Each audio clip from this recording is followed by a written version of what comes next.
마태복음 22장 29절. 예수께서 대답하여 이르시되 너희가 성경도 하나님의 능력도 알지 못하는 거로 오해하였도다.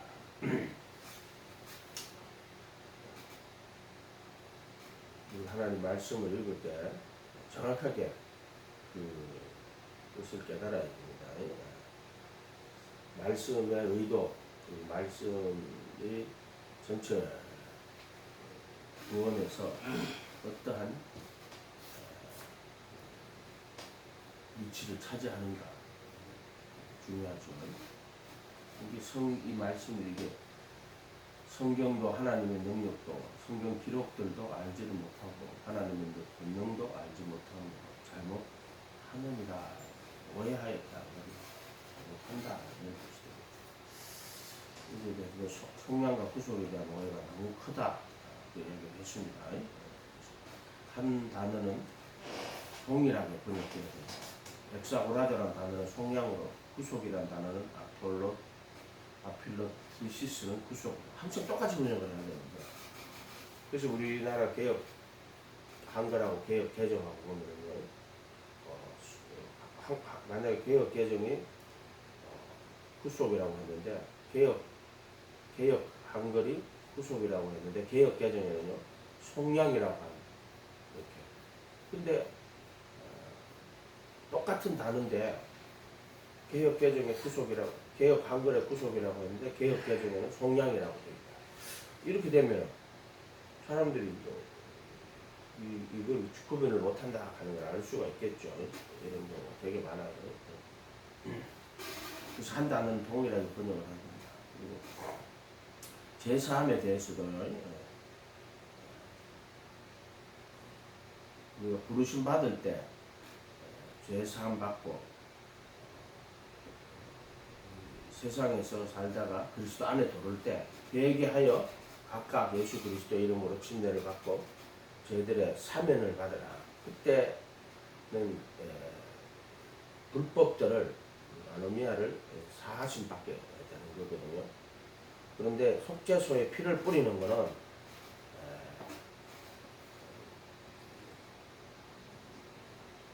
영원한 속죄죠. 구속이라는데 그래서 양심을 보혈의 피로 씻고 그 마음에 하나님의 법을 두고 생각에 기록하는 그러고 나서 그 후로 내가 그들의 불법과 죄들을 다시는 기억하지 아니할 것이다. 그 부분을 이제 사람들이 구분을 못한다.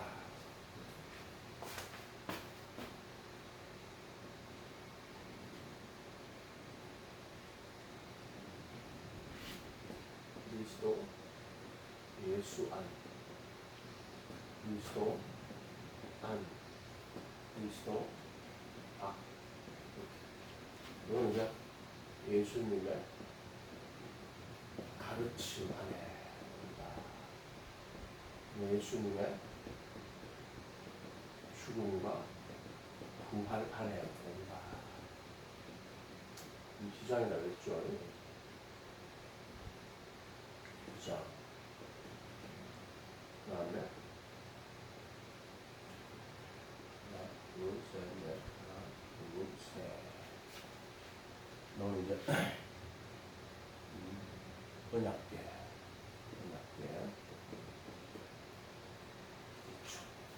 그래?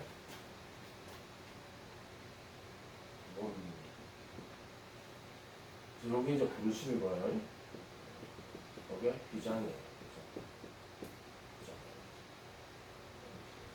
정말 이제 건등대라든지 백상이라든지 그냥다든지 무슨 거라든지 요거 이제 부르심이 뭐지? 요거 택하시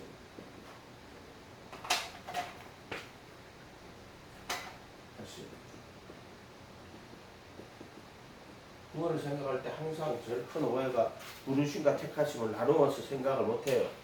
이 부르심하고 택하심을 딱 구분해야 됩니다. 그래서 부르심을 받은 자는 많대, 택하심을 입은 자는 적다. 항상 먼저 부르심이 있고요. 그 다음에 그 부르신 자들을 택하시는 거예요. 그래서 부르심을 그리스도 세상에서 그리스도 안에 들어오는 걸 부르심이라고 하고, 이 그리스도 안에 들어가 있는 사람들을 여기서 택해가지고 그걸 이제 택하심이라고 하는 거예요. 그래서 물로 거듭나고, 물 거듭남, 물로 거듭나는 거는요, 이제 그리스도의 이름으로 침례받는 거예요. 요거는 택하심은 물로 거듭나는 게 그리스도의 몸으로 거듭나는, 요거는 거듭나는데, 요거는 그리스도의 그쵸. 이건 성령으로 거듭나는 건데, 아주 정확히 그리스도의 몸이에요. 몸으로.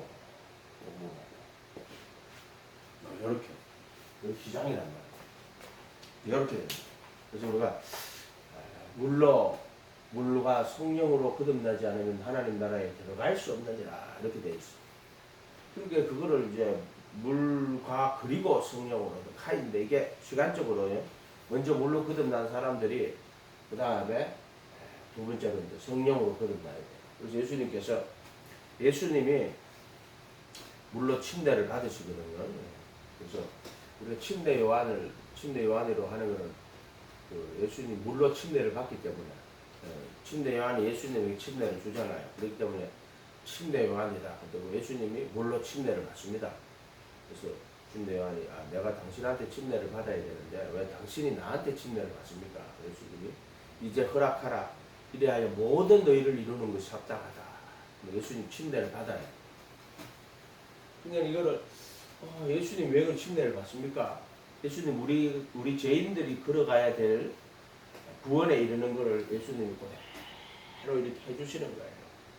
그분이 받아야 될 게, 죄 있는 육신의 모양으로 오신 것도 마찬가지예요. 죄인들을 위해서 그렇게 오신 거잖아요. 똑같아. 이제 택하심 있는 것도 이제 부르심 받아가지고 택하심 입어야 되는 거는 예수 십자가에 못 박히시는 거예요. 그래서 이제 내가 받아야 될 침례가 있다. 예수님은 침례 받았는데 또 내가 받아야 될 침례가 있다. 이렇게 말씀하시거든요. 근데 그것을 이루기까지 속이 답답하다. 근데 그게 이제 성령으로 거듭나는 거예요. 이걸 전부 다 따지면 예수님이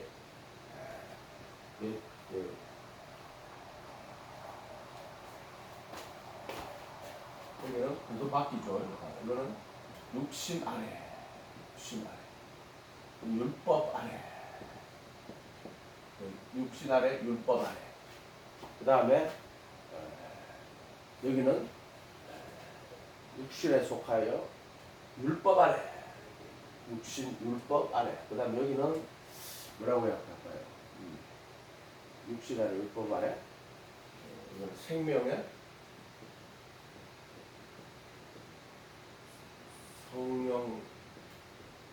성령의 생명 아래 이렇게 할까요? 이거는 육신에 속하고 이거는 율법 아래입니다. 이거들은 영 안에, 영 안에 이렇게 하죠. 영 안에 이렇게 하죠. 그래서 이거는 예수님 가르침 아래가 이게 율법 아래 같다는 거예요. 율법 아래 들어가는 거예요. 이 부분도 여기는 율법 아래 아닙니까? 여기도 율법 아래인데요. 여기에 율법하고 여기 율법, 여기는 모세의 율법이고요. 예수님의 가르침이에요. 그래서 이거는 여기가 애굽이라는 건, 여기는 광야예요. 여기는 가나안이에요. 가나안. 만약에 이거를 출애굽으로 본다면요, 이렇게 애굽, 광야, 가나안 이렇게 되겠죠. 그래서 애굽에서 종살이 하다가 이렇게 이제 광야로 들어오면서 이게 호계를 갈라가지고 이제 예수님 보내가지고 이게 이제 말하자면 율법 안에 들어오는 거예요. 그러니까 눈이 그리고 나오자마자 율법을 받거든요. 그전에 율법이 없었어요. 나오자마자 율법 받아요. 율법 아래 이렇게 이야기하는 거예요. 이거는 이제 율법 아래 또는 선지자 아래 이렇게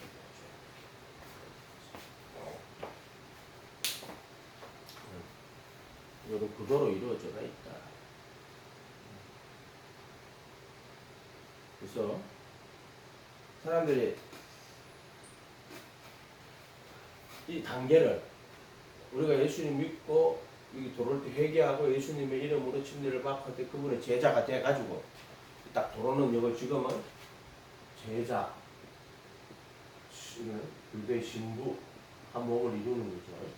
여기는 아직까지 세상에 사는 사람들이에요. 제자가 아니라 근데 이거는 세상에 속한 거예요. 세상.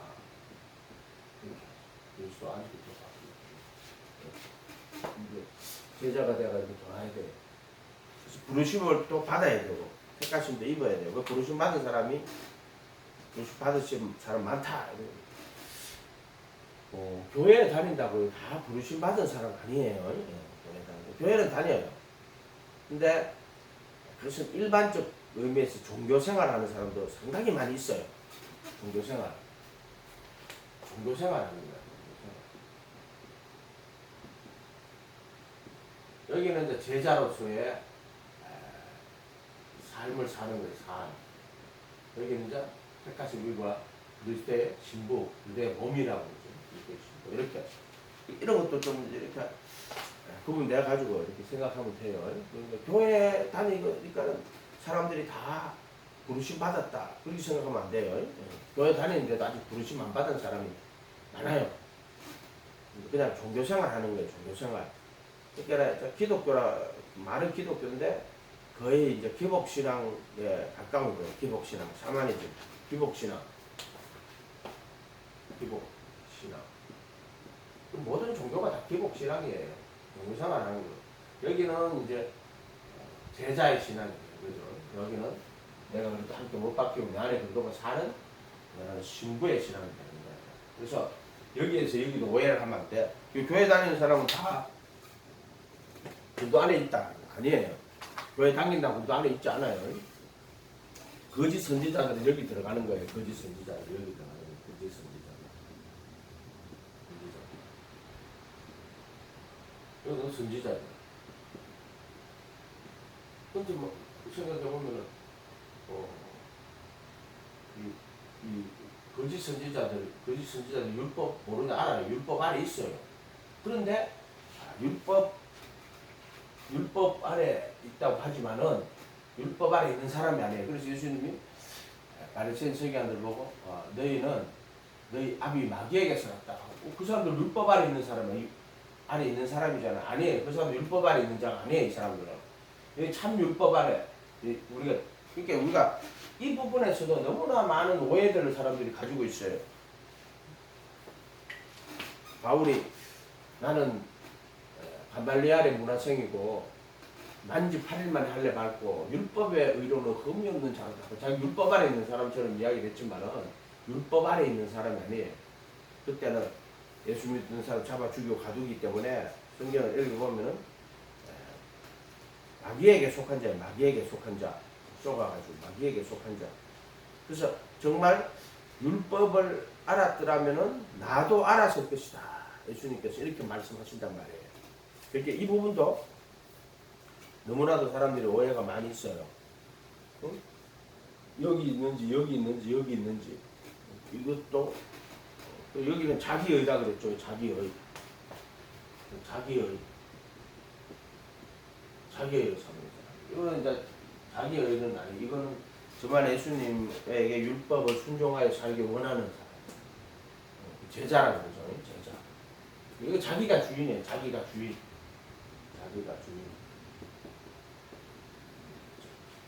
이것도 구분해야 돼요. 그냥 대충 보면 안 돼요. 저 사람이 지금 그래도 안에 들어온 사람이냐, 그래도 밖에 있는 사람이냐. 근데 이제 고린도 교회 같은 경우들 보면은요, 이제 옛날에는 이렇게 뭐 초대교회 당시에는요 예수 믿는다는 것 자체가 이미 좀 부르심을 받았다 하는 것이 많아요. 왜 그러냐면은 기독교가 아주 소수였고 이 신앙생활 한다는 것 자체가 핍박을 받는 대상이잖아요. 그렇기 때문에 예수 믿는 것은 뭐 감옥에도 가야 되고 또 예수 믿는 것이 또 그 여러 가지 불이익을 당할 때는요 그 회개하고 예수님의 이름으로 침례받고 제사함 받는 그것이 거의 부르심이 딱 성립이 된단 말이에요. 근데 이후에 이제 기독교가 특별히 국교가 되고요. 공인이 되고 국교가 되고 그러면 국교가 됐을 때 어떻게 돼요? 기독교를 안 믿으면 여러 가지 처벌을 받는 거예요. 믿어서 처벌받는 게 아니고 안 믿어서 처벌을 받는 거예요. 그러니까 믿지 않으면 처벌을 받는 그런 사회를 스테이트 처치 국가교회라고 하거든요. 그때는 믿음의 진정성이 없어요. 그가 진짜 부르심 받은지 그거 자체가 없어요. 지금 말하면 이슬람 국가 가면 다 이슬람 아니에요. 예를 들어 북한 가면 김일성이 동상 전해야 돼요. 야 그런 식의 종교였단 말이에요. 그러니까 초창기에는 믿으면 핍박을 받는데 국가교회가 되면 안 믿으면 핍박을 받는 거예요. 안 믿으면. 이런 경우에는요. 부르심에 대해 가지고 확신을 할 수 없어요. 지금은 이제 종교의 자유가 와버렸잖아요. 누구든지 자기가 선택해서 자기가 믿게 되는 믿어도 그만 안 믿어도 그만. 지금 사회를요 세속적 국가라고 그래가지고 즉 이거는요 이게 종교를 모르게 국가교회하고 또 완전 다른 거예요. 국가교회하고 완전 다른 거예요. 그 전에는 예를 들어 국가교회 이전에는요 그냥 핍박을 받았죠. 핍박을 받았단 말이야. 그런데 이제 국가교회로 갔어. 그 다음에 현재는 세속적 국가로 온 거예요. 이거 무슨 말이냐면 세속이라 하는 건 우리가 뭐 속물이다 뭐 이런 뜻이 아니고 이 사회 안에 종교적인 상징들이 다 제거가 됐어요. 그래서 종교는 예를 들어 이때 당시도요 믿는 사람들은요 소수였지만은 목숨을 내놓고 신앙생활을 해야 된단 말이에요. 근데 국가교회가 되면 안 믿으면 핍박을 받는 거예요. 이거 국가니까 국가가 자체가 종교 그래서 그때는 핍박을 받고 그렇게 살았어. 그래서 그때 누구나 다 믿는 척을 해야 돼. 근데 지금은 세속적 국가라 그래가지고 이제 개인의 선택이에요. 근데 왜 세속적 국가라 그러냐면은 모든 이 사회 안에서 종교가 차지하는 비중이 너무 낮아요. 그러니까 뭐 믿어도 그만 안 믿어도 그만 믿는데 난 교양으로 믿는다. 그럼 또 뭐 이걸 믿든 저걸 믿든 각자의 선택이고 자기 양심에 따라 가지고 그냥 믿는다. 그 양심에 따라 믿는다기보다는 교양 정도로 생각해. 종교를 교양 정도로 생각해. 교양 정도. 그러니까 종교다원주의 뭐 이런 거 있잖아요. 이런 거는 세속적 국가에서 나타나는 현상이에요. 이 세속적 국가라는 게 타락한 국가다 이런 말이 아니고 종교로 봤을 때는 종교의 상징이 다 제거가 되고요. 종교를 보편적인 하나의 현상으로 보고 그 종교를 아주 삶의 아주 중요한 부분이 아니라 그 일부분 뭐 여러 가지 가치가 있을 거예요. 뭐 국가의 정치도 있을 거고 또 뭐 경제도 있을 거 아니에요. 그럼 종교는 그냥 여러 순위에서 밀려가지고 뭐 예를 들어 이때는 항상 제일 첫 번째였어. 목숨보다 중요한 거였어. 여기도 마찬가지일 거야 아마. 근데 여기는 국가가 지정을 해갖고 안 믿는 사람들 없이 만들어야 돼.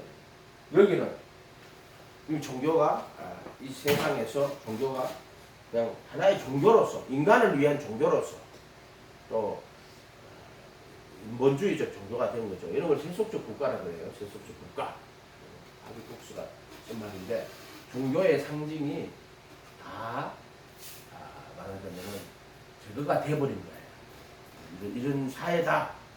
그러니까 여기서는 안 믿으면 믿으면 핍박을 받는데 자기가 선택해서 믿으면 핍박을 받는 여기는 안 믿으면 핍박을 받는 거예요. 안 믿으면 핍박을 받는 데서는 이런 뭐 부르심이라든지 180명 이런 것들이 정확하게 알 수가 없어요. 예를 들어 기독교가 막 로마에 뭐 313년인가요? 봉인이 됐잖아요. 그 이후로는 핍박이 사라지는 거예요. 완전 종교 환경이 달라지는 거예요. 그래서 그 다음 국교가 되고 이런 식으로. 지금은 이제 이런 식의 변화가 있다. 자, 이런 것들을 잘하면 부르심과 택하심에 대해서도 구분할 수가 있어요. 이게 지금 부르심 받은 사람들 있잖아요. 그렇게 많지. 부르심 받은 사람 많다. 많다라는 말이 뭐 얼마나 많을지 모르지만 분명히 신앙은 하나님의 은혜에 따라 가지고 부르심 받아야 돼요. 그래서 여기는 무지거든요. 무지. 그래서 이렇게 부르심 받아가 돌아야 돼요. 부르심 받아 이쪽으로 이렇게 돌아야 돼요. 여기 있는 사람들은 하나님을 알지도 깨닫지도 못해요. 어릴 때는 어머니를 따라 가지고요. 자기 엄마가 믿으니까 교회 갈 수 있습니다. 엄마가 시키니까. 뭐 전에 뭐 사람들 뭐 이야기 있다고 나는 어릴 때 우리 어머님이 뭐 집회하는데 나 교회 안 가면 초리 맞고 이래가 할 수 없이 교회 갔는데 그때 돈 받아가지고 주면은 100원 받으면 50원을 사먹고 50원만 헌금하고 애들 그렇게 이제 어머니가 강제로 시키고 가는 거예요. 강제로 시키갖고 가는데 그 사람에게 신앙이 있느냐 없어요. 안 들어가요. 그래서 이제 뭐 예를 들어 지방에서 어릴 때 학교 교회를 다니고 어머니 서울에 이제 공부하러 서울 왔어. 교회 안 다닙니다. 부지기수입니다. 부지기수. 지가 하는 말이 이제 어릴 때는 다녔는데 지금은 이제 안 다닙니다. 그리고 지금도 저는 부모들도 그렇게 종교는 개인의 선택이니까 자기 자식이 교회를 가든 말든 상관 안 합니다. 지만 가고 앉았어요. 자, 이런 식대가 앉았어요. 지금 종교는 개인의 자유다. 개인이 선택하는 뭐 이런 식으로 이렇게 되고 있어요. 생명이 아니고 목숨이 아니고 막 필수가 아니고 믿어도 그만 안 믿어도 그만. 종교 자체 관심이 없어요. 관심 없어요. 여러분 뭐 전도로 가면 예수 믿고 천국 가시고 아니면 지옥 간다. 근데 어떻게 했는데 나는 지옥 갈 거야. 그러니까 그것은 종교 자체를 말하자면 그들 머릿속 인간이 만들어낸 하나의 뭐 인간이 만들어낸 어떤 이런 것으로 생각을 하는 거예요. 그러니까 뭐 그런 식으로 이야기를 하는 거죠. 어쨌든 명백한 그 부르심이라는 게 있어요. 그래서 이 부르심을 통해서 예수를 믿지 않고 반대하고 이런 사람들이 예수가 믿게 되는 이런 과정들을 그래서 이때는 분명히 제자가 돼가지고요. 그분의 가르침 안에 들어가서 그분의 가르침 안에 살아야 돼요. 그렇지 않으면은 이 부르심 받은 자가 아니에요. 그래서 부르심 받은 자는 회개하고 예수님의 이름으로 침례를 받고 예수 그리스도의 이름으로 그리스도의 이름인 예수 침례 받고 그분의 제자가 돼가지고 그분 안에서 살아가요. 그것이 제자로서의 삶인데 이 사람들은 부르심 받은 사람들은요 예수님 안 떠나요. 부르심 안에 있어요. 떠나지 않고 계속 그분의 가르침 안에 살아간다 이렇게 생각할 수 있고 그렇지만요 여기서 부르심 받아가지고 정말 예수님의 가르침대로 살고 이렇게 하다 보면 이렇게 넘어가요. 그 예수의 죽음과 부활 안에 들어가는 거예요. 이렇게.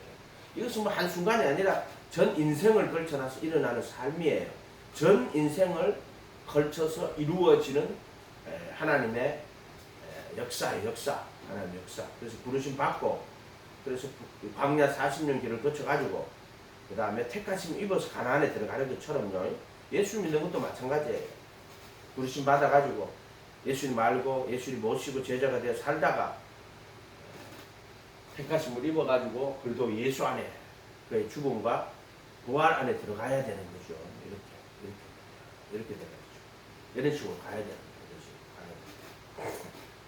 바울 같은 사람은 유대교에 속해가지고요. 유대교, 예수님 유대교. 그러니까 여기 애굽이지만은 유대교는 일로 들어오느냐? 사실은 일로 들어온 게 아니에요. 유대교 여기 있어요. 유대교도 여기 있어요. 유대교도요. 자기의 일을 삼는다고 그랬잖아요. 그렇지만 그 유대인들 중에요. 예수님 모시고 그 당시에로 와서 예수님 모시고 예수님 제자가 되고 온 사람들이 여기 속한 사람이에요. 바울은 원래 여기 있던 사람이었어요. 근데 다메섹 동상에서 부르심을 받았어요. 그래가 자기는 그 내용 예수님 모르고 핍박했단 말이에요. 그 예수 믿는 자는 남녀를 잡아다가 옥에 가두고 이런 역할들을 자기가 했다. 핍박하고 옥에 가두고 하는 이런 역할들을 한 사람. 자기는 하나님 잘 믿는다 그랬다고. 그러나 율법으로 자기의 일을 삼는 그런 인본주의적 종교의 숙제가 있어요. 그래서 담에색에서 부르심 받아가지고 돌아요. 그래서 3년 동안 아라비아 사막에 가가지고요. 말씀 다 배우고 뭐 이렇게 하고 나서 이제 그래도 예수 안에 들어오는 거예요. 그 3년밖에 안 걸렸잖아요. 그 사람은 평생 율법과 이런 거 가지고 있었던 사람을 따지고 보면 가지고 있었던 사람. 그렇기 때문에 이렇게 돌아오면 이 기간이 짧아요. 이 기간이 짧아요. 근데 전혀 예수님 모르고 애굽에 사는 사람이 나오잖아요. 그 기간이 길어질 수가 있지. 아브라함 같은 사람은요, 여기에서 이렇게 돌아오는데, 창세기 12장이거든. 여기서 일로 가는데 25년, 75세 때 보름받아가지고요, 약속이 이제 성취가 되는 거예요. 이건 약속이거든요. 약속으로 받죠. 믿음으로 하면 이게 성취. 내가 천하 돌아올 때, 너로 큰 민족을 이루고, 많은 민족의 조상이 되겠다. 아직도 하나 없잖아요. 근데 25년 만에 광야 생활하면서 25년에 여기서 이삭을 잉태하게 되는 거예요. 기장이 이삭 잉태하게 되는 거예요. 그래서 약속이 성취가 되는 거죠. 이렇게 되는 거예요. 25년 걸린 거야. 그래서 아브라함은 부르심 받아가지고 택하심까지 갈 때 25년의 시간이 걸리게 되는 거예요. 이렇게. 우리도 마찬가지입니다. 처음에 부르심 받을 때가 있어. 그러니까 내 같은 경우는 부르심을 91년도 1월 2일 날 받았습니다. 뭐 그전에도 이제 신앙생활 했죠. 처음으로 이제 교회를 가고 신앙생활 한 거는 본격적으로 한 건 이제 88년도 1월 달에 1월 28일에 오늘 갔는데 그때부터 이제 우리도 조사를 하는데 교란 이러고 썼는데 기독교라고 썼어요. 나 그냥 썼어. 난 보니까 불교 뭐 다 있더라. 기독교 썼어. 쓰니까 그냥 주말 되니까 이렇게 기독교 쓴 사람이 다 교회 다 가더라고요. 그게 얼마나 중요한 건지 몰라. 논산이죠, 그게 훈련소. 그래서 그때부터 이제 교회를 다니는 거예요. 그때 기록해놨던 게 이제 자대로 갔을 때도 기독교로 분류가 돼요. 아무것도 모르고 있다가 그냥 이등병 뭐 수요일날 저기 이등병 집합, 이등병 집합에서 자양자 국가 가는 거예요. 교회를 가더라고. 자, 이런 식으로 이제 신앙생활을 했는데, 그게 한 3년 걸렸어요. 택하심 이걸 부르심 받을 때까지. 그래서 88년도 1월 달에 교회를 다녔다가요. 89, 90, 91년도 1월 2일 날에 부르심을 받았어요. 부르심 받아가지고. 그때는, 내가 이제 예수님을 위하여 내 인생을 살아야 되겠습니다 하면서 마음속으로 이제 원당 금식 수련회에 가서 내 인생 예수를 위해 살아야 되겠습니다 하면서 기도했어요. 그때요 말씀이 내 안으로 들어오고 마음이 바뀌었어. 죽은 양심이 이제 선한 양심으로 바뀌는 거예요. 죽은 양심이 선한 양심 바뀌는 거예요. 이렇게 바뀌어가지고요. 예수님. 그러니까 부르심의 체험이 있었죠. 물로 거듭난 거예요. 그때 물로 거듭날 때 이제 예수 제자가 돼가지고 진짜 말씀으로 거듭나고 똑같은 거예요. 이게 이제 말씀에서 말하는 그대로 말씀을 따라가지고 물로 거듭난 거예요. 말씀으로 거듭났다. 물과 성령으로 거듭났다. 똑같은 말이에요. 우리가 말씀으로 거듭나는 거예요. 근데 물과 성령으로 그 말씀을 따라가지고 물로 회개하고 예수 그리스도의 이름으로 침례를 받고 그 다음에 죄들의 사면을 받고 성령의 그 선물을 받게 될 것이다. 그 선물을 받게 될 것이다. 이런 것들도 성령을 여기 선물을 받았다고. 성령의 그 선물을 이 구분해야 돼. 침례 받을 때 성령이 오시지만은요. 그럼 성령이 임하는 거고요. 이때는 성령의 그 선물이라고 해요. 그때는 그리스도의 몸 성령으로 거듭나는 거를 성령의 그 선물이라고 해요. 성령 받은 거하고요. 성령의 그 선물을 받는 거하고 또 다른 말이에요. 그러니까 물로 침례를 받을 때는 성령을 받아요. 성령 임해요. 그리고 성령 임함. 얘는 성령으로 거듭나. 이렇게 되는 거예요. 성령의 그 선물. 이런 것들도 구분이 안 돼가 있어. 우리나라 그 사도행전에는 회개하여 각각 예수 그리스도의 이름으로 침례를 받고 저희들의 사면을 받으라. 그리하면 성령의 그 선물을 받게 될 것이다. 라고 셀이라고 붙어 있어요. 네가 그 침례를 받고 죄 사함을 얻어라. 그리하면 성령의 그 선물을 갖다 그때 셀이 달리니까 앞으로 성령의 그 선물을 받게 될 것이다. 이렇게 돼 있단 말이에요. 그걸 보면 성령을 선물로 받으리라. 이렇게 돼 있단 말이에요. 이때는 성령을 임해요. 침례 받을 때 물에 임하지만 이때는 성령이 내 안에 오시는 거야. 그래서 그 성령의 내주라고 그래. 이거 구분하는 사람들도 돼 있어요. AW 토제라, 그 다음에 RA 토레이 박사님 같은 분들 있죠. 그 RA 토레이는 그 누구냐면은 대천덕 신부님의 아버지. 이런 분들은 또 그렇게 성령의 내주와 내주로 이렇게 구분합니다. 그 성령의 그 선물을 받게 될 것이다. 그 선물이 뭐냐? 그리스도의 할례예요. 그게 이 주장은 내가 그리스도한테 못 받기는 성령으로 거듭나는 건데 이게 그리스도의 할례. 그리스도의 할례. 성령의 인치심 이렇게. 성령의 인치심. 그래서 성령을 선물로 받는 거하고 성령으로 거듭나는 거하고는 또 다른 문제. 그래서 물로 이게 택하신단 말이에요. 성령으로. 물로 거듭나고 성령으로 거듭나고 이렇게. 여기는 성령이 지금 임하는 거고 이때는 성령으로 거듭나는 거예요. 이런 부분들이 거의 되어 있지 않다. 그래서 이게 이제 인식체계가 되게 중요하다고 그랬죠. 오해가. 이러한 인식체계를 안 가지면은요, 그냥 여기서 예수님 믿고 부르심 받았을 때, 이거를 구원이라고 해요, 그 사람들이. 구원이라고 그러고, 우리 영이 다 거듭났다.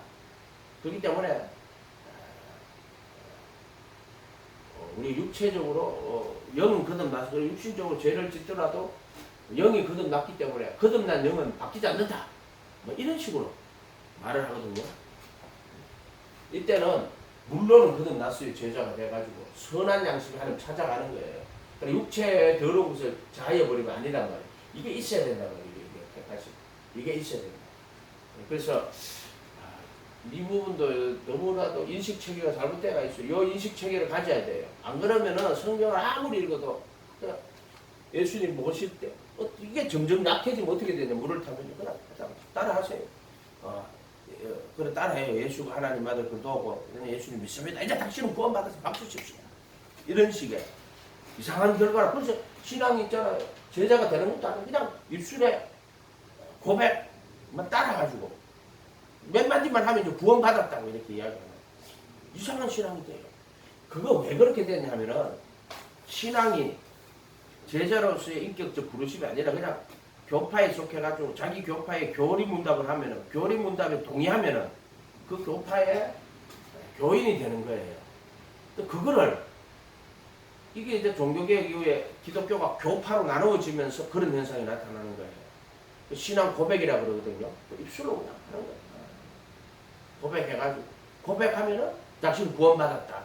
그렇기 때문에 그런 현상 그런 어떤 그 교파적인 구조 안에서는요. 자기 교파의 교리에 동의를 하면은 그거를 예수 믿는 거라고 하는 거예요. 자기 교파가 진리고 신앙은 교파의 교리에 동의하는 것을 신앙이라고 하는 거예요. 그런 구도 안에 들어가 버린 거예요. 그래서 교파적인 구조 안에서 신앙은 교파의 교리에 동의하는 또 신앙 고백하는 컴패션 이런 식의 구조를 가지게 되어버린 거예요. 그래서 신앙은 인격적 신앙이라 자기 마음을 다해서 예수님을 주인으로 모시고 그래서 예수님을 하나님 아들 그리스도로 인식하고 그리고 예수님을 자기 삶의 주인으로 모셔야 돼요. 그래서 그분의 말씀에 거하는 제자로서의 삶을 살아야 되는 거예요. 그리고 이런 것들이 종교개혁 당시에 보면은 많이 나타나요. 스위스 형제다는 거예요. 나는 예수님의 이 가르침대로 살지 않았구나. 왜? 국가교회에서 태어나자마자 유아세례를 받았단 말이에요. 유아세례를 받았단 말이에요. 우리 동 옆에 가서 받은 거예요. 안지 8일 만에. 그런 식으로. 국가교회. 한단 말이에요. 그러니까 자기들이 생각을 해보니까 자기 제자가 돼가지고 예수님 말씀대로 살아본 적이 없어요. 그래서 이제 다시 유아 세례를 받은 거를 난 진짜 세례 받고 싶어. 그래서 회개하고 예수님이 제자가 돼가지고 제자의 삶을 살아가는 거예요. 그때 그게 부르심 받은 거예요. 그게 유명한 스위스 형제단 그 누구죠? 저민걸리 그 제자들 원래 종교개혁 딱 갈라지게 된 이유가 그거예요. 유아 세례 문제 가지고 갈라지게 되는 거예요. 그러니까 우리가 지금 국가교회 시스템을 가지고 있기 때문에 유아 세례에 대해 가지고 잘 몰라요.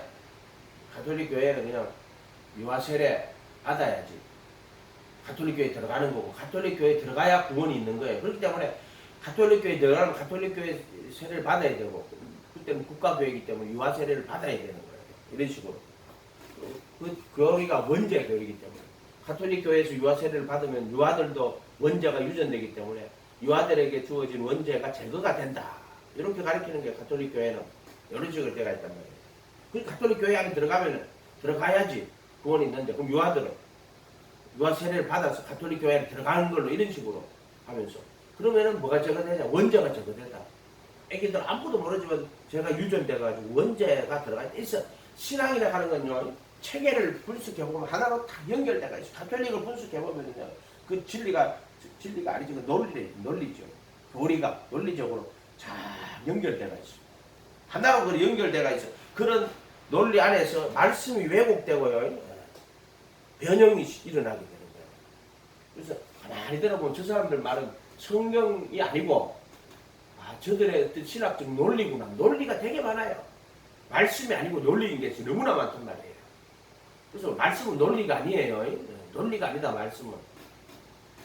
제가 자기가 정말 예수님 오시고 그분의 제자가 되고 그분 말씀에 거하는, 너희가 내 말에 거하면 참 내 제자가 되고, 그럼 진리를 알지니, 진리가 십자가에 못 박히신 예수님 진리를 알지니 진리가 너희를 자유케 하리라. 예수님 진리거든요. 그렇게 예수님을 얼마나 더 많이 제대로 그분을 알고 깨닫느냐, 그게 진리를 깨달아 아는 거예요. 진리는 무슨 도 같은 개념이 아니에요. 우리가 번역할 때 보면요, 도라고 번역된 거 있어요. 그거 전부 다 십자가의 도건, 십자가의 진리. 진리는 누구를? 예수를 이야기하는 거예요. 우리가 하나님의 아들 예수 그리스도를 얼마나 더 많이 깊이 깨달아 아느냐에 따라 가지고 그것 진리를 아는 거예요. 진리라는 어떤 무생물적인 어떤 자연의 법칙이다, 그런 게 아니에요. 진리는 그거는 18세기 계몽주의에서 나온 법일 수도 있고, 아니면 유교라든지 장자, 철학 이런 개념에서 진리라 하는 거는 어떤 그 우주의 법칙이나 이성이나 이런 걸 될 수 있죠. 그러나 진리는 그런 개념이 아니에요. 진리는 하나님의 아들, 이 진리예요. 진리. 하나님의 아들, 영원한 진리, 영원한 생명이에요. 근데 그분이 말씀이 육신이 되어 있다는 거잖아요. 육신 하셨다. 바로 하나님의 아들 예수 그리스도가 진리예요. 예수를 얼마만큼 더 정확하게 바르게 깨닫느냐, 이거 성전도 다 쌤은 예수님 이야기 가르친 거예요. 예수 그리스도와 그를 통한 구원의 진리예요. 여기서 죽으시는 거는요, 세상 죄를 지고 가는 번제다. 세상 죄를 지고 가는 하나님 어리냐. 여기 기장은요, 이것도 예수님이에요. 번제단도 예수님, 기장도 예수님. 여기는 내가 그리스도와 함께 못 박히는 거예요. 그렇게 이것도 예수님인데, 예수님은 예수님인데 내가 그리스도와 함께 못 박히는 진리를 상징하고, 이거는 세상 죄를 지고 가는 하나님 어린 양이에요. 번제단. 이거 구분 못해 사람들. 이것도 구분해야 돼요. 부르심 받아가 들어오는 거하고 택하심 받는 거하고, 또 여기 송양, 구속 아포로텔리시스하고 여기 송양하는 것도 구분을 못한다. 어제 이거 해줬죠. 송양과 구속 이렇게 했죠. 이러니까 전체적으로 인식체계가 성경을 오해하는 인식체계를 갖고 있는 거예요. 이러다 보니까는 정확하게 구원의 진리를 알지 못하고, 어떤 때는 이 말했다, 어떤 때는 저 말했다, 이렇게 해야 돼요.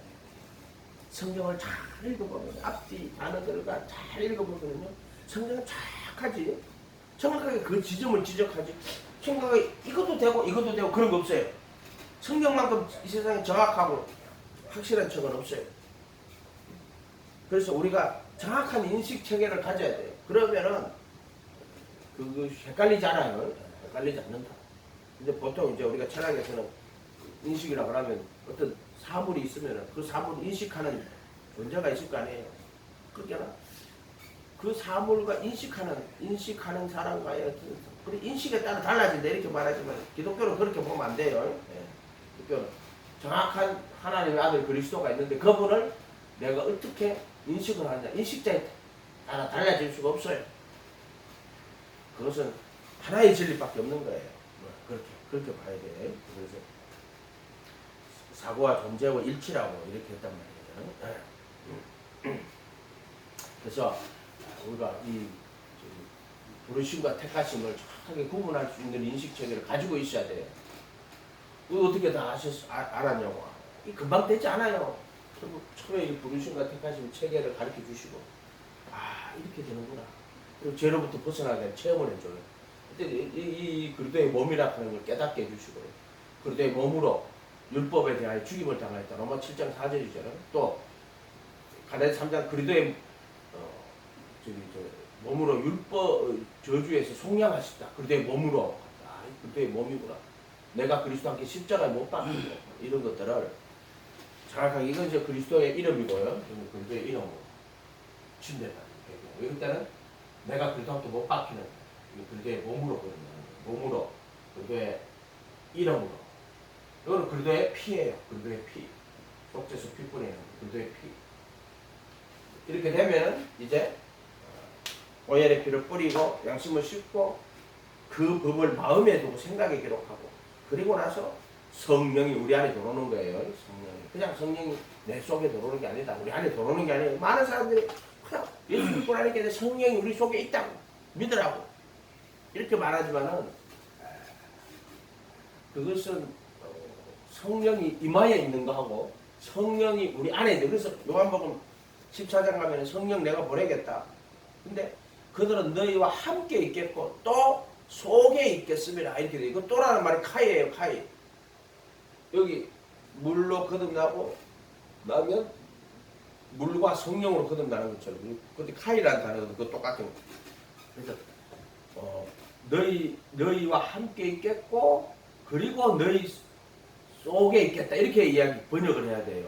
그렇게 할 때. 그런데 그건 뭐냐면 그냥 너희 함께 있겠다 그러는데 왜 너희 함께 있겠고 또 너희 속에 있겠다 이렇게 말을 하냐면은 이 당연한 말이에요. 이때는 우리 함께 있는 거예요. 이마에 계십니다. 이때는 우리 속에 있는 건데 성령님이 뭐 우리 속 어디에 있습니까 말이에요. 이거 진리로 보면은 죄의 몸을 벗어버리고 성령께서 우리 안에 거하시는 그러니까 그 법을 마음에 두고 생각에 기록하는 거예요. 이거는 법을 마음에 두고 생각에 기록하는 이렇게 있어요. 이때는 우리가 인격적으로 그분의 가르침을 받아들인다면요. 이때는 영이 우리 속에 들어오시는 그 법을 마음에 두고 생각에 기록하는 뭐 이렇게 해석을 해야 돼요. 새 언약이 성취가 되는 이때는 약속인데 이때는 성취가 되는 거예요. 이렇게 이해를 하면 돼요. 한꺼번에 이거는 뭐 다 어떻게 이해를 합니까? 자기가 기도하는 수밖에 없어요. 단순간에 되는 거 아니에요. 기도하고 또 말씀 조금 더 항상 말씀 조금씩 또 기도하고 조금씩 내가 깨닫는 게 아니라 그랬어요. 깨달아지는 거라 그랬어요. 그럼 가만히 있으면 깨달은지 아니에요. 애쓰고 힘써야 돼요. 마음을 다하고 목숨 다하고 뜻을 다하고 힘을 다해요. 하나님 말씀을 그해야 돼요. 그러면은 한 걸음씩 말씀이 깨달아지는 거예요. 내가 깨달은 거는 전부 거짓말하는 거예요. 그래서 저자가 되는 거예요. 수치가지고 이건 내가 깨달은 거라고. 그러나 성령님께서 인도하셔서 깨달아지게 하시는 거예요. 근데 그게 내 노력이 도움이 되느냐? 전혀 도움이 안 돼요. 그럼 가만히 있어야 됩니까? 그거를 역설적이라고 한다고 그랬잖아요. 애쓰고 힘쓰고 알려고 노력하고 하다 보면 혼동이 오고 되지를 않고 그런데 그때 은혜를 주시 깨닫는 거지. 그러니까 이게 내 힘으로 내 능력으로 절대 깨달을 수 없지만 애쓰고 힘쓰고 노력할 때 그 모습을 보고 불쌍히 여겨서 은혜로 깨닫게 해주는 거예요. 되게 역설적이죠. 이렇게. 그래서 우리가 노력을 해야 됩니다. 노력을 해가 지가 발버둥 치고 알고 하면 하나님 나는 알 수가 없네요. 내 지혜와 내 능력으로 깨달아지지가 않네요. 성령님 깨닫게 해주세요. 예수님 깨닫게 해주세요. 사람들이 씨를 뿌리고 물을 주고 해도 안 먹게 돼요. 성령이 비춰야 돼요. 자라게 하시는 하나님이시다. 그러니까 항상 우리가 인간의 애쓰고 노력하는 게 뭔 관계가 있습니까? 관계가 없죠. 그럼에도 불구하고요, 그런 것들을 통해 가지고 내가 더 겸손해지고 낮아지고, 그래서 그것 때문이가 아니라 그걸 믿음이라고 하는 거예요. 믿음. 그 믿음은 겨자씨 같은 거예요. 믿음은 뭐 믿음이 있다. 큰 믿음 교회. 그럼 큰 믿음이 무슨 큰 믿음이 있어? 큰 믿음은 또 쏘라고 자빠졌어. 믿음은 겨자씨 같은 믿음밖에 없어요. 겨자씨 같은 믿음. 그렇게 예수를 알면은, 예수를 모르면 신앙이고 뭐가 아무것도 몰라요. 정확하게 66번 오직 예수님을 나타내고 표시하고 있는 거예요. 그래서 우리가 예수를 깨달은 거예요. 믿음을 더욱더, 그래서 인간이 최선을 다해 노력할 때 그것으로 되지 않는다. 그 혼동이 오죠. 그럴 때 성령이 역사한다. 그래서 기독교는 참 역설적인 종교다. 나의 예수고 힘쓰기 다 실패로 돌아가서 실패로 끝날 때, 그때 인간이 자기를 다 버리게 되는, 그래서 자기를 다 버리는 거죠. 자기를 다 버리게 되는, 그럴 때 될 때 그분의 의가 우리 가운데 일하시는 거예요.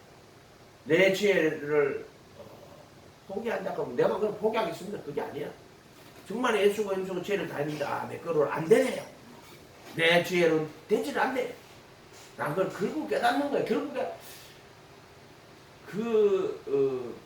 믿음에 이르는 거예요. 그 믿음에. 그래서 자기 지혜를 다 버려요. 오직 성령님 의지해서 성령께서 깨닫게 해주시는, 이렇게 가야 돼요. 역설적이에요. 내가 10 노력했으니까 성령이 10을 주고, 20을 노력했으니까 성령이 20을, 그렇지 않아요. 은혜는 그렇게 오는 게 아니에요. 은혜는 은혜로 오는 거예요. 불쌍히 여기시는 거예요. 부모의 마음이죠. 부모의 마음입니다. 부모의 마음입니다. 너무너무 우리를 사랑하시는 그분께서. 그래서 우리가 겨자씨 같은 믿음으로 결국에는 기결돼야 돼요. 무슨 큰 믿음 같은 소리 하고 자빠졌어. 겨자씨 같은 믿음. 겨자씨가 누구냐? 예수예요. 하나님의 아들.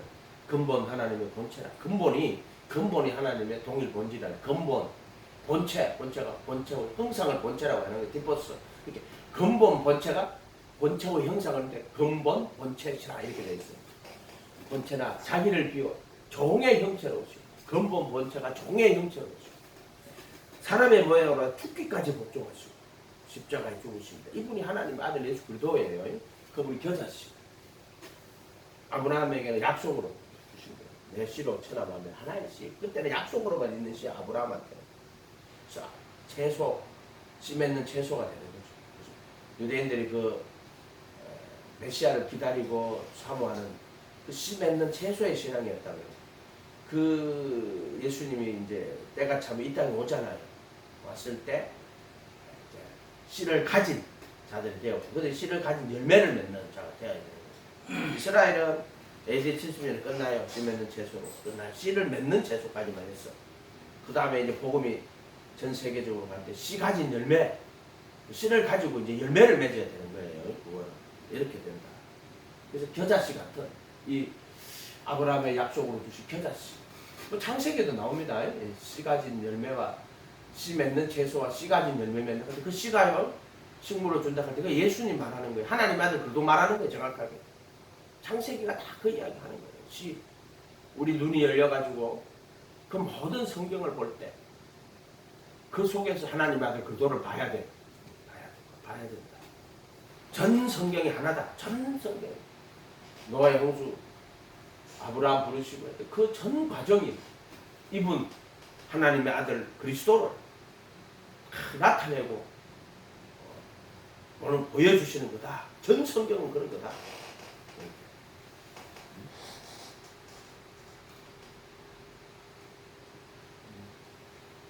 그래서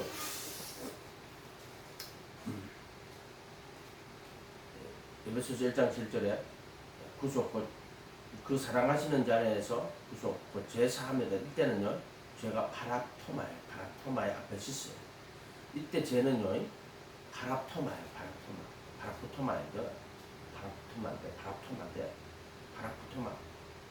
이것은 이 고의적인 어떤 선택으로 지은 죄들, 파라푸토마 잘못된 선택들, 그러니까 이런 그 곁에 떨어진 진리나 정도에서 벗어남 또는 이탈함, 실수, 잘못, 오해, 실적, 범죄, 그 파라푸토마의 죄를 사함받는 거예요.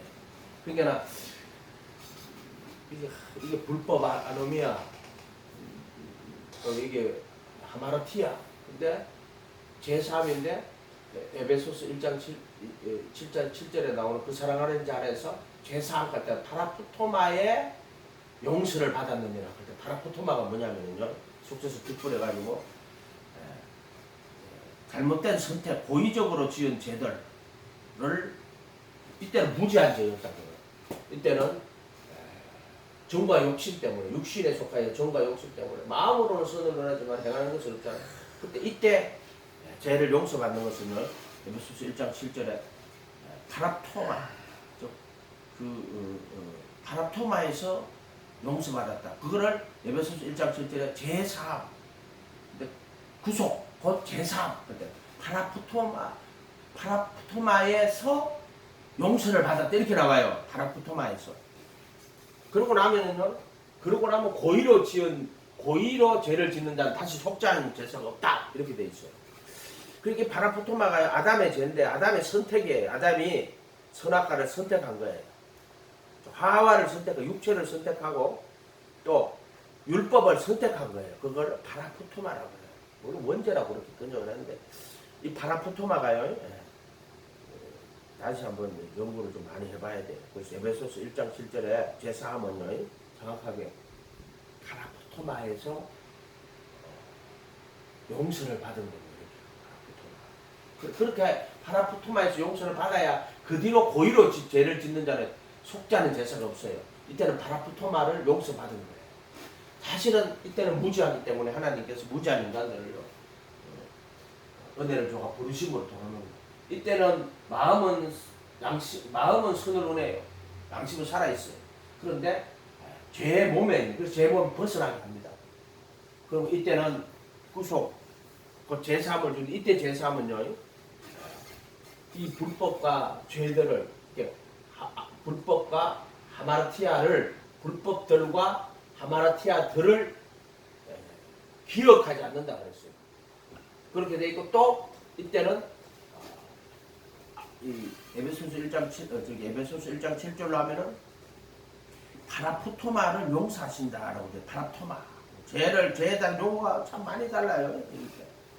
이 파라푸토마의 곁에 떨어진, 이게 아담의 죄예요. 아담이 여자에게 속하여 육신 아래 하는 것처럼 육신에 속하여 율법 아래 선택이란 말이에요. 자기가 율법을 선택했고 자기가 육신을 선택한 거예요. 이게 파라푸토마예요. 아담의 파라푸토마다. 곁에서 떨어짐, 진리나 정도에서 벗어나면 이탈함. 정확하게 진리나 정도에서 벗어나서 이탈함. 오직 예수를 해야 돼요. 오직 예수. 그렇지 않으면 안 된다. 이렇게 보면 됩니다. 오늘 여기까지만 할게요. 기도하겠습니다. 거룩하신 주님, 진리를 더욱더 깨달아서 예수님을 더 깊이 알고 또 그 진리들을 더 깊이 정확하게 깨달을 수 있도록 우리 살아가는 날 동안에 쉬지 않도록 축복하여 주시옵소서. 감사드리고 예수님 이름으로 기도합니다.